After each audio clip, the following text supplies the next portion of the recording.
सलाम। आज के एपिसोड में हम डिस्कस करेंगे कुछ नए स्कैंडल्स जो अभी हेडलाइंस में हैं। फर्स्ट स्टोरी, एआई कंटेंट और बच्चन्स। क्या हुआ था, किस तरह एआई वीडियोस फेक थे, लीगल एक्शन और इम्प्लिकेशंस, सेलिब्रिटीज की इमेज कंट्रोल और AI misuse. Second story, Akshay Kumar और साइबर सेफ्टी। इंसिडेंट बताना, उनका मैसेज क्या है, रिफ्लेक्शन, ऐसे केसेस कितने कॉमन हैं।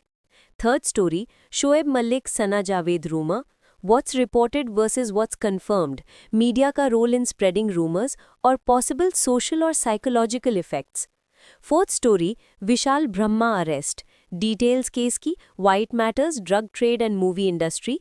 Fifth story, Lori Loughlin separation, उनकी हिस्ट्री, क्या स्पेक्यूलेशन हो रही है, फैंस के रिएक्शंस।